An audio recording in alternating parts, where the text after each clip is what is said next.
La chef par intérim de la MONUSCO, Viviane Van de Per, est arrivée à Goma ce jeudi dans le cadre des préparatifs de l'appui onusien au suivi et à la vérification du cessez-le-feu entre les forces loyalistes et les M23 AFC appuyés par les Rwandais. Devant la presse à l'aéroport de Goma, elle a affirmé que cette visite vise à engager des échanges avec les interlocuteurs et parties prenantes concernées afin de faire avancer les dispositions pratiques relatives aux mécanismes de suivi et de vérification du cessez-le-feu. Elle a par ailleurs annoncé le début de la réouverture progressive de l'aéroport international de Goma pour soulager la population.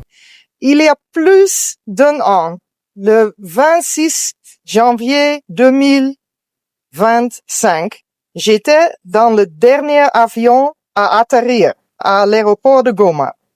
Et aujourd'hui, je suis dans le premier hélicoptère à y atterrir à nouveau. Et j'espère que c'est le début de la réouverture progressive de cet aéroport de Goma au bénéfice de la population.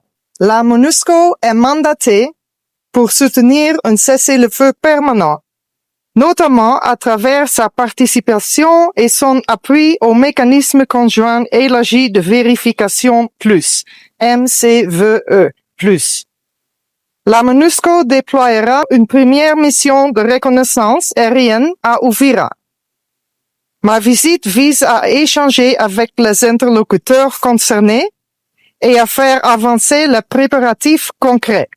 Procédures de vérification, coordination, communication et conditions pratiques pour que le mécanisme fonctionne de manière crédible. La MONUSCO réaffirme à travers cette mission à Goma sa volonté d'accompagner les efforts régionaux et nationaux en faveur d'une désescalade durable et d'un retour à la stabilité dans l'est de la RDC. En France, tout le monde connaît cette chanson, mais est-ce qu'à Kinshasa, est-ce qu'en RDC, on connaît cette chanson de Dalida?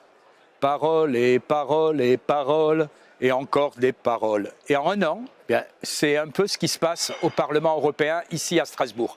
Puisque en un an, c'est le 4e débat en ce moment sur les violences en République démocratique du Congo. Et en dehors de ce débat, rien n'est décidé, rien ne se passe pour aider ce pays. Donc je le dis très clairement, cette fois, je ne participerai pas à cette comédie qu'est ce débat. Pour une raison simple, toutes ces discussions n'ont servi à rien. Parce que l'Union européenne joue clairement un double jeu. Dans l'hémicycle, on soutient Kinshasa. Dans les faits, on laisse faire tout ce qu'il veut à M. Kagame. Ces discussions sont même contre-productives, puisqu'elles offrent un répit au Rwanda de Kagame. Car sur la RDC et la situation catastrophique à l'est de ce pays, tout a été dit. Les massacres, les pillages, la volonté depuis 30 ans d'éradiquer toute une population, les viols et j'en passe. Le coupable, aussi, tout le monde le connaît. C'est le Rwanda et son dirigeant sanguinaire, Paul Kagame.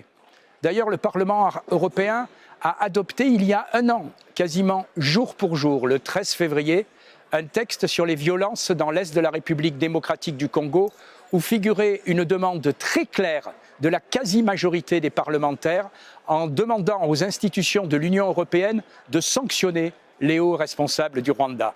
Évidemment, la Commission n'a rien fait. Et pour maquiller son inaction, et comme un affront de plus aux Congolais, l'Europe n'a signé que quelques chefs de guerre locaux répondant aux ordres de Kigali. Bref, on a sanctionné des lampistes. Pourtant, l'Union européenne peut prendre de vraies sanctions quand elle veut, comme celle par exemple que Bruxelles sait prendre contre la Russie.